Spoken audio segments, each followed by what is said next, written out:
America ಉಪಾಧ್ಯಕ್ಷ JD van ಭಾರತಕ್ಕೆ ಭೇಟಿ ವಿರೋಧಿಸಿ ಕರ್ನಾಟಕ ಪ್ರಾಂತ ರೈತ ಸಂಘದ ಕಾರ್ಯಕರ್ತರು ಗೋ ಬ್ಯಾಕ್ ವ್ಯಾನ್ ಎಂಬ ಘೋಷಣೆಯೊಂದಿಗೆ ಮಳವಳ್ಳಿ ಪಟ್ಟಣದ ಕೆಎಸ್ಆರ್ಟಿಸಿ ಬಸ್ ನಿಲ್ದಾಣದ ಮುಂಭಾಗ ಪ್ರತಿಭಟನೆ ನಡೆಸಿದರು. ಕರ್ನಾಟಕ ಪ್ರಾಂತ ರೈತ ಸಂಘದ ಅಧ್ಯಕ್ಷ ಭರತ್ ರಾಜ್ ನೇತೃತ್ವದಲ್ಲಿ ಪ್ರಾಂತ ರೈತ ಸಂಘದ ಕಾರ್ಯಕರ್ತರು ಕೇಂದ್ರ ಸರ್ಕಾರ ಹಾಗೂ ಪ್ರಧಾನಿ ಮೋದಿ ವಿರುದ್ಧ ಘೋಷಣೆ ಕೂಗಿದರು. ಈ ವೇಳೆ ಪ್ರಾಂತ ರೈತ ಸಂಘದ ಅಧ್ಯಕ್ಷ ಭರತ್ ರಾಜ್ ಮಾತನಾಡಿ, ಕೃಷಿ ಉತ್ಪನ್ನಗಳನ್ನು ಒಳ ಒಪ್ಪಂದ ಮಾಡಲು ಅಮೆರಿಕ ಉಪಾಧ್ಯಕ್ಷ ಜೆಡಿ ವ್ಯಾನ್ಸ್ ಭಾರತಕ್ಕೆ ಬರುತ್ತಿದ್ದು, ಈ ಒಪ್ಪಂದದಿಂದ ನಮ್ಮ ದೇಶದ ರೈತರಿಗೆ ಮರಣಶಾಸನವಾಗಲಿದೆ ಎಂದು ಆರೋಪಿಸಿದರು. ಇದೇ ವೇಳೆ ಪ್ರಧಾನ ಕಾರ್ಯದರ್ಶಿ ಲಿಂಗರಾಜಮೂರ್ತಿ ಮಾತನಾಡಿ, ಅಮೆರಿಕ ಅಧ್ಯಕ್ಷ ಡೊನಾಲ್ಡ್ ಟ್ರಂಪ್ ರವರು ಎಲ್ಲಾ ದೇಶಗಳನ್ನು ಹತೋಟಿಯಲ್ಲಿಟ್ಟುಕೊಳ್ಳಲು ಕೃಷಿ ಒಳ ಒಪ್ಪಂದ ಮಾಡಿಕೊಳ್ಳುವ ತಂತ್ರ ರೂಪಿಸಿದ್ದಾರೆ ಎಂದರು.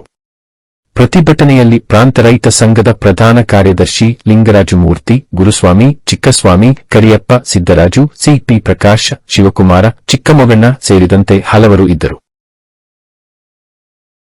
ತಿಳಿಸಿದ್ದಾರೆ,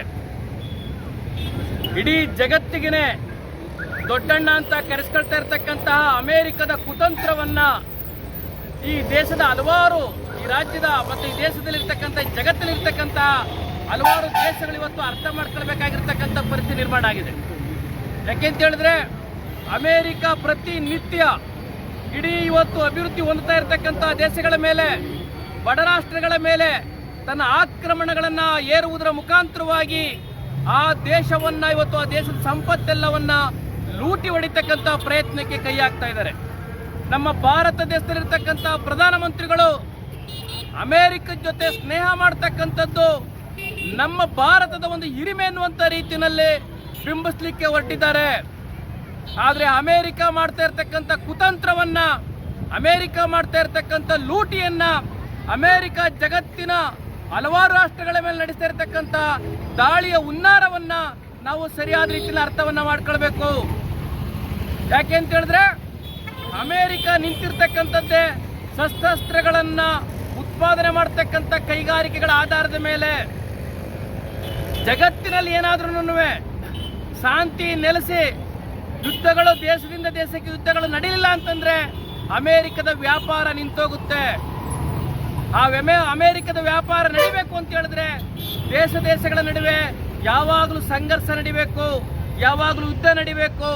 ಆ ದೇಶಗಳು ಅಮೆರಿಕದಲ್ಲಿ ಅವರ ಯುದ್ಧ ಸಾಮಗ್ರಿಗಳನ್ನು ಖರೀದಿ ಮಾಡಬೇಕು. ಆಗ ಮಾತ್ರನೇ ಅಮೆರಿಕದ ಆರ್ಥಿಕತೆ ಮುಂದುವರಿಲಿಕ್ಕೆ ಸಾಧ್ಯತೆ ಆಗ್ತಕ್ಕಂಥದ್ದು. ಇದು ಒಂದ್ ಕಡೆ ಇರುವಾಗಲೇ ಭಾರತಕ್ಕೆ ಬರ್ತಾ ಇರತಕ್ಕಂಥದ್ದು, ಅಮೆರಿಕದಿಂದ ಭಾರತಕ್ಕೆ ಹಲವಾರು ಕೃಷಿ ಉತ್ಪನ್ನಗಳನ್ನು ಸುಂಕ ಇಲ್ಲದೇನೆ ರಫ್ತು ಮಾಡಿ ರೈತರ ಭಾರತ ದೇಶ ಮಳವಳ್ಳಿ ತಾಲೂಕು ಸಮಿತಿ ನೇತೃತ್ವದಲ್ಲಿ ಇವತ್ತು ಮಳವಳ್ಳಿಯ ಕೆಎಸ್ಆರ್ಟಿಸಿ ಬಸ್ ನಿಲ್ದಾಣದ ಮುಂಭಾಗ ನಡೀತಾ ಇರತಕ್ಕಂಥ ಈ ಪ್ರತಿಭಟನೆಯ ಉದ್ದೇಶ ಏನು ಅಂತೇಳಿ ತಮ್ಮೆಲ್ಲರಿಗೂ ಕೂಡ ತಿಳಿದಿದೆ. ಡೊನಾಲ್ಡ್ ಟ್ರಂಪ್ ಅಮೆರಿಕಾದ ಅಧ್ಯಕ್ಷರಾದ ಮೇಲೆ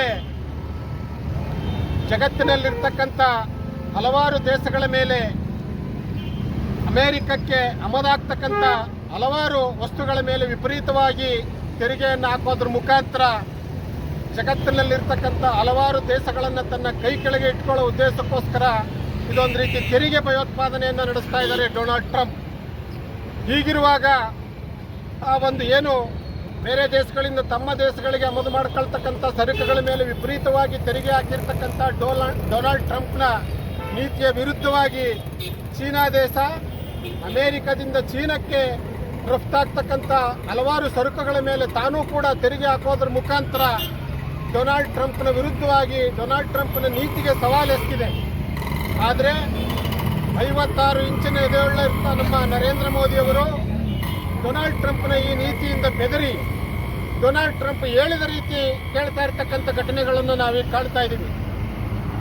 ಇವತ್ತು ಅಮೆರಿಕಾದ ಉಪಾಧ್ಯಕ್ಷ ಜೆಡಿ ವ್ಯಾನ್ಸ್ ಭಾರತ ದೇಶಕ್ಕೆ ಭೇಟಿ ನೀಡ್ತಾ ಇದ್ದಾರೆ. ಜೆಡಿ ವ್ಯಾನ್ಸ್ ಭಾರತಕ್ಕೆ ಬಂದು ನರೇಂದ್ರ ಮೋದಿಯವರ ಮನೆಯಲ್ಲಿ ಮತ್ತು ಅಮಿತ್ ಶಾ ಅವರ ಮನೆಯಲ್ಲಿ ಭೂರಿ ಭೋಜನ ಮಾಡಿ ಭಾರತ ದೇಶದಲ್ಲಿರ್ತಕ್ಕಂಥ ಹಲವಾರು ಪ್ರವಾಸಿ ತಾಣಗಳನ್ನು ನೋಡಿ ಅವರು ವಾಪಸ್ ಹೋಗೋದಾದರೆ ನಮ್ಮ ಅಭ್ಯಂತರ ಏನೂ ಇಲ್ಲ. ಆಮದು ಮಾಡಿ